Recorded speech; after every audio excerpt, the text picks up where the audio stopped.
Bueno, y estamos con el profesor Pablo Marchese, que nos acompaña habitualmente cuando tenemos que charlar de historia. ¿Qué tal, Pablo? Buenas noches, doctor. ¿Cómo está usted? Bien. Pablo, alguna vez lo charlamos, pero es bueno repasar. ¿Cuáles fueron las causas externas para que la Argentina, o esta incipiente nación que es la Argentina, se despertara y comenzara a proponerse librarse de España? Bueno, hay elementos que son de ese momento, otros que son de un tiempo atrás. Tenemos que partir, antes que nada, de dos situaciones internacionales que tienen ya unas décadas previas a 1810. Primera revolución industrial en Gran Bretaña, que la convierte en una potencia industrial, ávida de mercados donde colocar su producción, y Francia, 1789, la famosa revolución que impone nuevas ideas políticas y sociales. Lamentablemente, en el caso de España, se puede decir, si utilizamos términos deportivos, queda en un tercer lugar, y en un tercer lugar alejado, porque no avanza ni económicamente y mucho menos políticamente. Económicamente sigue con un tipo de producción cuasi feudal, atrasada, y desde un punto de vista político sigue con ese centralismo borbónico, porque sus reyes pertenecían a esta familia de origen francés, y que no permitía adecuarse a los tiempos que corrían, que eran tiempos de cambio. Sin embargo, es interesante en ese aspecto hacer una aclaración. Mucho se habla de que era una economía cerrada, que no se podía intercambiar productos, que el monopolio, que no se podía estar en contacto con otras naciones. Es relativamente falso. Ya en 1790, ante ciertas necesidades económicas, España permite el comercio entre colonias y con otros países, y no necesariamente forzado ni por Francia, ni mucho menos por Gran Bretaña. Este fue el paso inicial. De todos modos, el tema del contrabando nos acompañó desde nuestros inicios. No, esto es lamentable. Mire. Sí, y digamos también, este fracaso español también es de ahí, porque está el famoso libro de Galeano que decía, España tenía la vaca y otros se tomaban la leche. Lamentablemente España, a veces cuando lo comentamos en clase, España fue en la historia como el disparo de un arco cuando lanza la flecha. Un impulso fortísimo inicial y lamentablemente una larga y sostenida agonía y decadencia. Piense usted que en el siglo XVI, ese siglo de oro español, se decía que en las tierras de Carlos I y Felipe II nunca se ocultaba el sol. Tenía tierras en todo el mundo. Filipinas, colonias africanas, América, plena expansión, Europa. Pero lentamente cae en una decadencia que la lleva hasta la guerra civil del puesto número 1 en el mundo al puesto 96. Puesto lamentable para un país tan importante. En la época que estamos hablando todavía era una potencia muy importante, pero que ya quedaba al borde de los grandes acontecimientos mundiales. ¿Por qué? Porque ya no era el que tomaba las decisiones. Eso se siente en las colonias, y sobre todo en Buenos Aires. ¿Por qué en Buenos Aires sobre todo? Porque Buenos Aires, tengamos presente que formamos parte hasta 1776 del Virreinato del Perú. Por lo tanto, si me permiten el término, éramos la cola del Virreinato del Perú, muy alejados, 40.000 habitantes. No era ni gran aldea, era aldea, a secas. El famoso puerto de Puerto tiene solamente el nombre. Era un vulgar atracadero y nada más. Pero al convertirse en capital de un virreinato nuevo, del Río de la Plata, por obra de lo que contaba el doctor, ¿no? Esa necesidad de frenar el avance del Brasil portugués, el contrabando importantísimo que efectuaban naves portuguesas y en menor medida británicas y o francesas, hace que se tenga que crear un nuevo eje de gravedad, un nuevo centro de gravedad, que ya no es el Pacífico, sino que es el Atlántico. Por primera vez es el Atlántico. Y Buenos Aires es esa capital. Al ser un nuevo centro, entre comillas, de poder, evidentemente nos coloca en una situación de vanguardia respecto a lo que era hasta ese momento Buenos Aires. ¿Por esta cuestión también se deben las invasiones inglesas? Indudable. Está atado a 2 o 3 factores. Por empezar, la guerra entre España y Gran Bretaña fue endémica, era constantemente. Tuvieron un periodo de paz en 300 años de solamente 3, entre 1793 y 1796, porque se aliaron para enfrentarse contra la Francia revolucionaria. Claro. Después se vuelve a aliar con Napoleón, y en la desastrosa batalla naval de Trafalgar, la flota franco-española es duramente derrotada por el famoso almirante Nelson, que, muy valiente, y su muerte lo convierte en un héroe nacional. Los ingleses quieren aprovecharlo, sin flota importante España, podemos tomar sus colonias. De cualquier manera fue un golpe de mano, no fue algo planeado por el rey Jorge III. Lo hicieron sus oficiales en Sudáfrica, en Ciudad del Cabo, que decidieron dar un golpe de mano, que luego acepta la corona británica. Lo que me interesaría, avanzando rápidamente en este tema, es que todos conocemos que hubo dos invasiones. La primera, 1.600 hombres, un golpe que no se llegó a fructificar. La segunda, sí apoyada por la corona británica, 12.000 hombres que tenían que desembarcar en Montevideo, Buenos Aires y Chile. Fracasa. Pero lo que ignoramos es que había una tercera, que se lanzó al Océano Atlántico, dirigida por el que luego sería nada menos que Wellington, el vencedor de Napoleón. Todavía no. 35.000 hombres.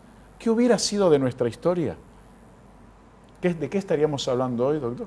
Si esa expedición llegaba a nuestras costas. Como no ocurrió, no vamos a andar contando lo que no ha ocurrido. Volviendo a la semana de mayo, las causas externas, hubo causas internas, el tema comercial, el monopolio que se decía, que vos decís que no era tanto. No era tanto. Que no era tanto. No era tanto. Pero quizás también la influencia intelectual de los jóvenes patriotas que, bueno, se nutrían de estas ideas, ¿no es cierto? Las ideas la jacobinas, revolución, claro, la famosa revolución idea francesa y la independencia americana.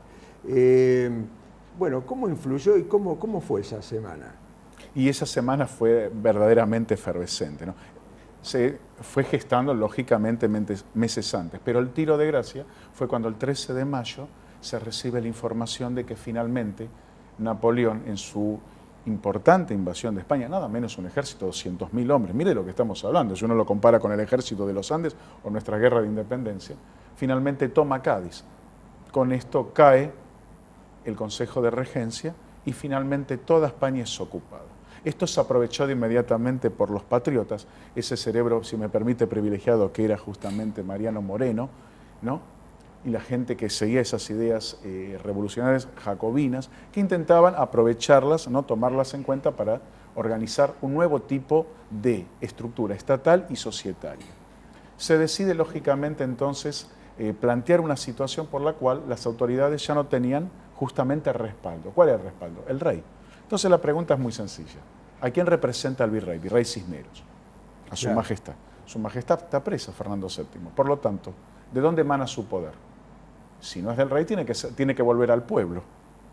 Claro. ¿Y quién le dio a él esa autoridad para representar al pueblo? Nadie. Por lo tanto, ¿por qué los vecinos más distinguidos de Buenos Aires, la población, decide quién tienen que ser las nuevas autoridades?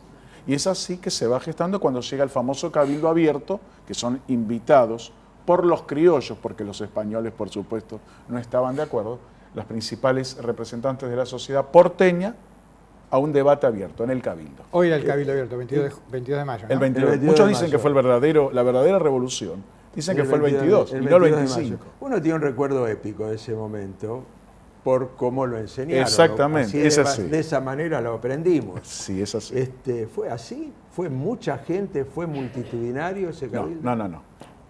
Recordemos que para ese entonces había en total 40.000 habitantes.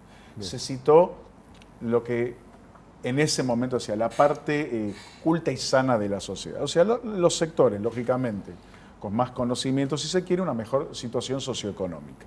Pero también se alentó, por supuesto, la participación de los sectores, llamémosle populares. Pero en cuanto a la cantidad que participó, se habla entre 1.000 y 3.000 personas, lo cual se puede decir que tampoco es una cifra escasa, teniendo en cuenta que la gente se tenía que acercar a ver. Había curiosidad, había mucha curiosidad, porque el tema se iba debatiendo en bandos públicos desde hacía una semana. Pregunta. Hay una frase que dice, el sol del 25 viene asomando. Yo recuerdo cuando era chico ver la litografía con paraguas que no existían en Buenos Aires, pero que es como que estaba lloviendo. Sí. French y Brute repartiendo cintas celestes y blancas que no se repartieron. Tampoco. ¿Qué es lo que pasó ese 25 de mayo y por qué también nos llegó todas estas cosas, digamos? ¿Sabe lo que pasa, Carlos? No hay país, y esto se entiende, que no tenga que tener un origen, como bien dijeron, épico. Desde siempre se cuenta que el origen de una nacionalidad tiene que ser un elemento heroico. Los mitos fundacionales. Los mitos fundacionales. Esto, pero podemos retrotraernos a Rómulo y Remo. O sea, esto no es novedoso, tiene miles de años. Y en nuestro caso también. Evidentemente hay que agregar esos elementos que le dan Claro. Es verdad, si el sol de 25 viene asomando, ¿cuándo asomó y a qué hora? Porque llovía, o a la mañana, o fue un día como el que es hoy en Buenos Aires. En todo caso sería intrascendente, lo importante fueron los acontecimientos. Sí se preparó el terreno, el famoso French Beruti, ¿no? Que si bien no repartieron escarapelas, aparte con qué colores, porque serían borbónicos. Otro elemento que alguna vez lo hablamos, doctor. El celeste y blanco que representa nuestra patria son los colores borbones, de la familia real borbona, de la actual familia real española todavía, que lo podemos ver a veces cuando hacen un acto público, que usan los colores celeste y blanco. O sea, ¿que iban a repartir colores borbónicos? No vamos. Lo que sí hicieron fue incitar justamente a apoyar la nueva manifestación política que nace el 22 de mayo y se concreta el 25. Un gobierno totalmente porteño, patriota. Y quiero aclarar la palabra patriota. No decimos argentino, no decimos americanos, porque en eso sí la historia no se ha equivocado. Se habla de realistas y patriotas. ¿Y por qué usamos estos términos si no españoles y argentinos si se quiere?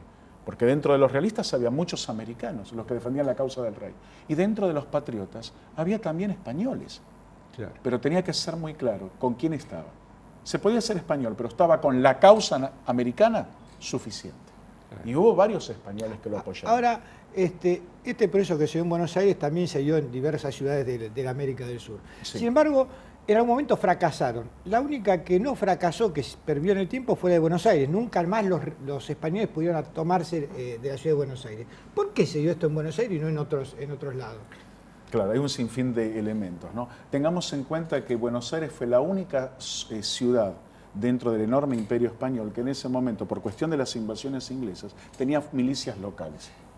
Fíjense que siempre cuando se habla del tema de Cornelio Saavedra y el regimiento de patricios, durante la durante las invasiones inglesas se armaron regimientos locales y españoles, ¿no es cierto? De acuerdo al origen. Sin embargo, los españoles se disuelven. Los que quedan son los criollos. Esta fuerza militar entra acá a Buenos Aires y aparte la lejanía geográfica le impide de momento a España, que aparte está en su propio problema con Napoleón, venir acá. Cuando se produce la reacción española, en principio se pensaba que el general Morillo iba a tener una expedición de 12.000 hombres en 1814, pero es más urgente Venezuela. En cierto modo nos salva Simón Bolívar. Con su proyecto de la Gran Colombia, el libertador venezolano, hace que en ese momento sea más urgente. Entonces, el foco del sur queda en ese momento fuera de circunstancia. No es el momento de aplacarlo, lo cual significa una ventaja estratégica al corto plazo. San Martín puede seguir desarrollando su plan libertador, terminar de armar el ejército de los Andes y liberar la parte sur del continente. En ese gran plan que era un movimiento de pinzas, Simón Bolívar desde la Gran Colombia, San Martín desde Chile. Está bien. Fuiste muy rápido. Bueno, pero la plantilla, digamos, de la Nación se plantea después del 25, a los 4 días se crea el ejército.